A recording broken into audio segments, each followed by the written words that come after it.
Have you ever wished you could change the way someone thinks of you, how they see you? What if you could do it, not by convincing them of anything, or saying the right words, or even changing what you look like or how you do your hair? What if you could do it simply by learning how to utilize an ancient wisdom principle known as the mirror principle? In my 10 years as a feminine embodiment coach, I've helped thousands of women transform the way they see themselves, and as a result of that and the mirror principle, radically transform their lives and their relationships. All right, get cozy, because in this video, I'm going to share with you specific ways to use the mirror principle to transform the way people see you. Yes, you do have influence over it. Way more power and influence than you've ever been taught. Hallelujah, I'm going to teach you now. You walk through the world with an energetic signature, more than what you look like, what you wear, how you do your hair, or if you have makeup on or not. It's your energetic signature that informs people how to treat you. This video is going to be especially helpful for those who are in intimate, committed, long-term relationships, or those who want to be. Relationships are the most powerful thing in this world. Your relationships matter, and getting really good at shifting or influencing people's perception of you, especially the people that know you and love you the most, is one of the most positive things you can do for your life and the health of your relationships. People always say you can't control how others see you, but what if they're wrong? Or what if it's not so absolute? The techniques I'm about to share with you are so powerful, so please close down your browsers and pay super attention and watch to the end. These techniques have the power to dissolve old people-pleasing programming and walls up self-protective habits that are serving no one.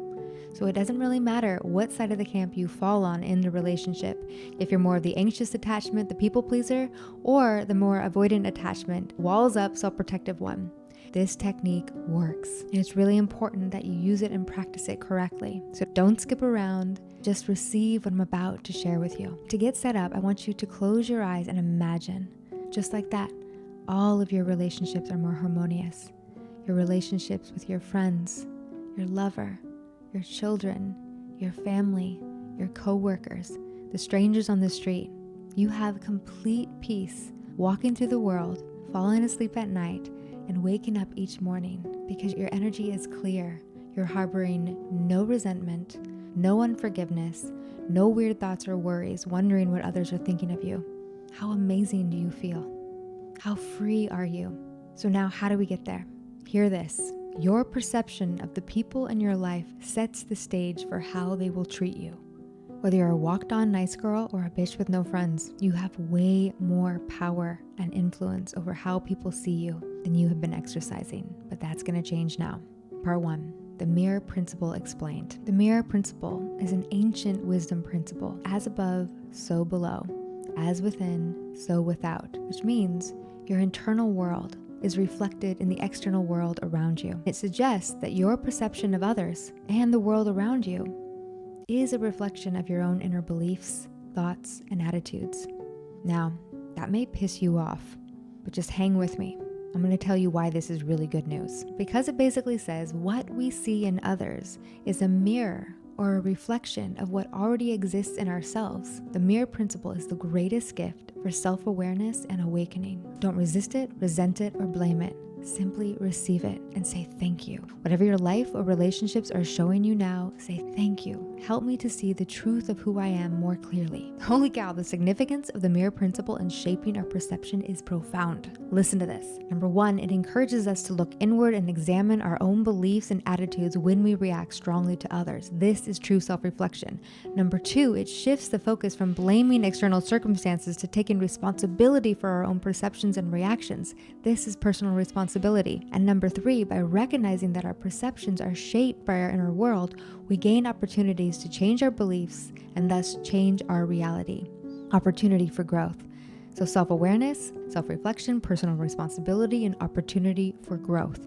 These are things that most people will reject, and this is why they won't change and they will die old, ugly, and resentful. But that is not you, my friend. You are here to take the power back in your life and to learn how to utilize the mirror principle to transform not only how people see you, but how you see yourself. You may be wondering, how does the mirror principle actually work? How does our inner beliefs affect reality around us? Well, thank you for asking. Here's how.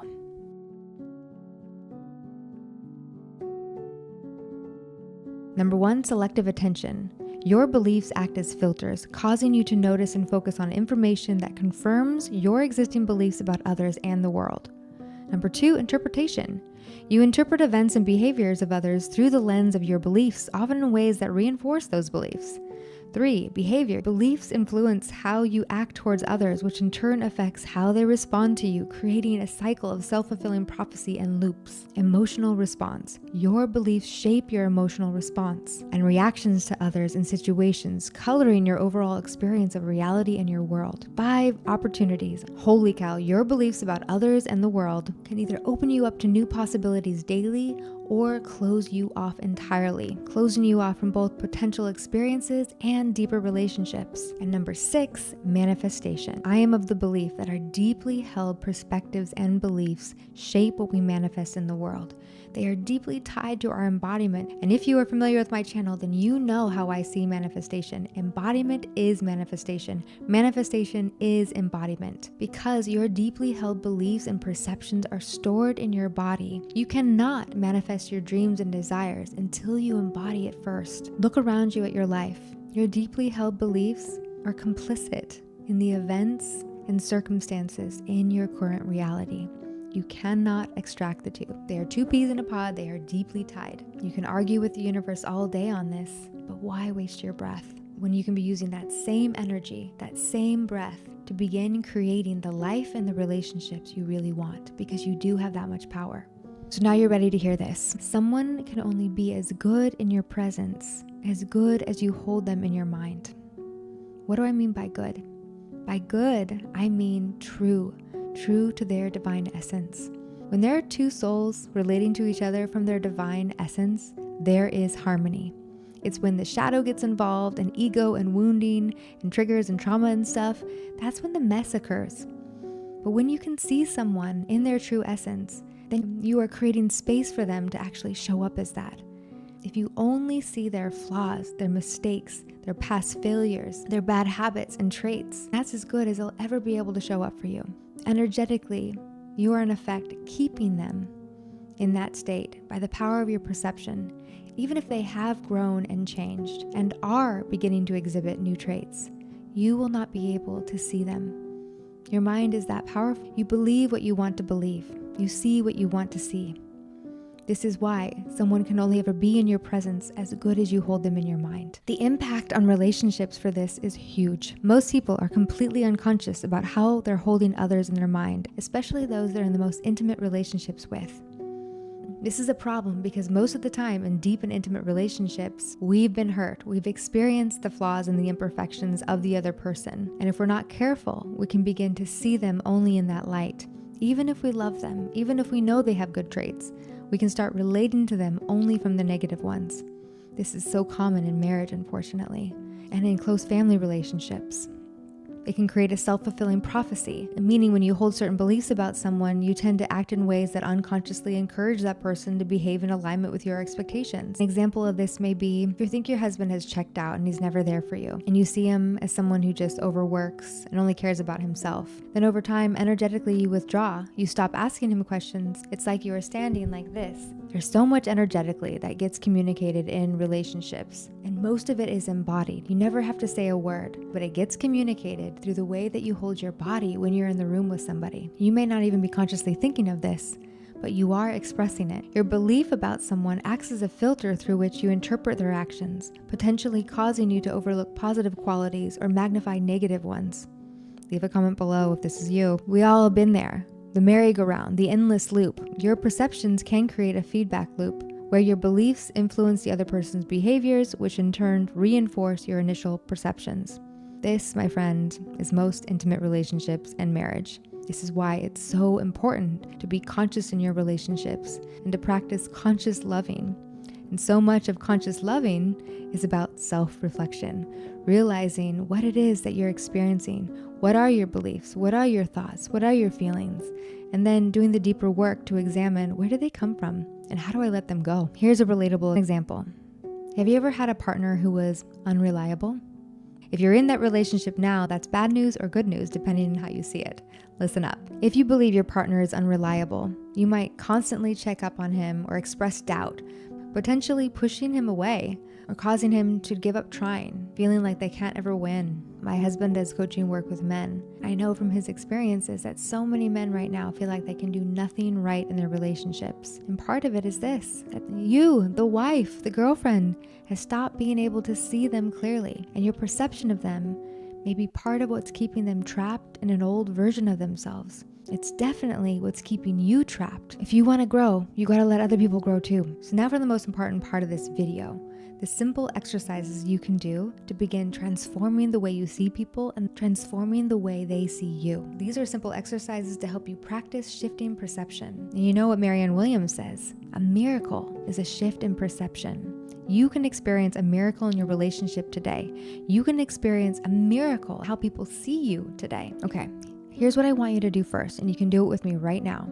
Grab your journal and identify a relationship where you have a negative perception of the other person. Before you dive in and journal all the reasons why you're justified to feel the way you feel, I want you to write down 3 positive qualities or 3 positive experiences you've had with this person. Doesn't have to be big. Small is beautiful too. Maybe it's an inside joke you shared, or that time you listened to the same song and you both were dancing. Write down 3 positive qualities or experiences you had with this person. Now, here's where it starts to get really interesting.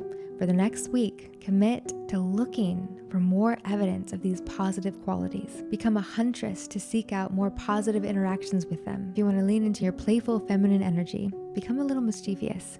See if you can't orchestrate opportunities where you have positive interactions with each other. Start small. Never underestimate the power of your unsolicited smile. Just walk into a room and smile. Beam your smile at them for no particular reason.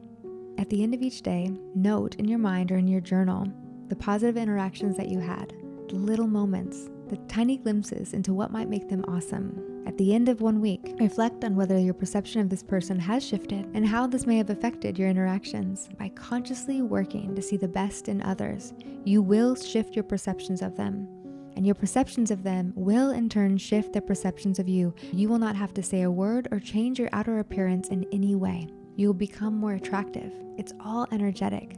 The more you can look at a person with eyes of love, with eyes of interest, with eyes of compassion, the more attractive you become. And if they once saw you as a cold or judgmental bitch, they won't be able to see you like that anymore. Now, if you're serious about this, and unfortunately most people won't be, they'll listen to this video and never apply its wisdom in their own life. But not you. You're different. You can start with an affirmation. Something as simple as, I see the best in everyone around me. I see the best in everyone around me. Or the one that I really like, I focus on the good in others, and others focus on the good in me. And if you like ask-formations because they're so fun and playful, you can ask-formation yourself this one. Why am I surrounded by such great people? How do awesome people always find me? And with this, I want you to be mindful of all your interaction. I'm going to give you an example for those of you in a marriage or a deeply committed relationship where maybe you've lost the spark and maybe every single thing that comes out of your partner's mouth, you're immediately annoyed by. This is for you. If you feel friction in your romantic relationship, then you need to practice this tonight. For the next 3 days, I want you to relate to every single thing that comes out of your partner's mouth as if it's the most brilliant thing you have ever heard. Now be nonchalant about this. I don't want you overperforming this. You gotta be genuine. And in order to do so, you gotta be a little childlike and innocent. Tap into that energy, that life is so interesting energy. For the next 3 days, you're gonna assume that every dumb thing that comes out of your partner's mouth is the most awe-inspiring, interesting thing, brilliant thing you've ever heard. Just do this as an exercise. Do this to entertain yourself if nothing else, but be genuine about it. And this requires humility. Because what if they're right? What if they actually are far more brilliant than you've ever given them credit for? What if you've never really given them a chance, or you've stopped giving them a chance? Approach this relationship with so much humility and awe. If you need to, pretend you just got hit in the head and you've completely forgotten all the dumb and stupid things they've done and said before. Approach this relationship from a clean slate. Now, if you're dating someone who's a narcissist or a gaslighter, don't do this. Just don't do this. You can end the video right here. This is not the practice for you. But if you can kind of feel in your heart that you have not been very patient with your partner or your friend or a family member, and you haven't really given them the benefit of the doubt, and you're super annoyed by everything that comes out of their mouth before it even comes out of their mouth, then this is a practice for you. And I promise you, if you lean into the practice, it will begin to shift your perception. Something simple you can say to yourself is, maybe they're right. How are they right? I wonder where they're coming from. Curiosity helps with the humility. Being in that self-protective or self-defensive place can put up walls immediately. We're not able to access our softness or our humility, and then we get kind of locked into a certain perception of others, and they get locked into a certain perception of us. But we can begin to change that with our humility, with our curiosity. That curiosity will be a clean slate for you to begin again, to see this person with new eyes. And by seeing them with new eyes, with eyes of love, eyes of respect, eyes of awe and curiosity, you will be shifting the energetic field, and their perception of you will change. Give it time and be genuine. Your inner world does influence the relationships around you. As within, so without. If you're harboring a lot of self-judgment, negative self-talk, unforgiveness for yourself, that will be projected in the relationships around you. Be relentless about seeing the best in people, and equally so, become devoted about seeing the best in you too. See yourself with soft eyes. Do this soft eyes practice next. Wisdom, kindness, humility. I encourage you to start applying these techniques in your life today. The wisdom of the mirror principle, recognizing that your external world and your relationships is, at least in part, a reflection of some aspect of you. Kindness, giving people the benefit of the doubt, even the people you know the best, the benefit of the doubt, and committing to see what's best in them. And humility. Start from scratch, wipe the slate clean, see them with new eyes, and hear them with new ears. All of this is going to dramatically change the energy between you. And that energy has more effect on their perception of you than anything else. You walk through the world with an energetic signature, more than what you look like, what you wear, how you do your hair, or if you have makeup on or not. It's your energetic signature that informs people how to treat you. So this video is about how to shift people's perception of you. And there's so many different perceptions people can have. If you would like me to do another video on a different kind of perception, let's say maybe someone isn't noticing you. Let's say maybe they have a perception of you that you're not worthy of their time and you'd like to shift that, let me know in the comments below.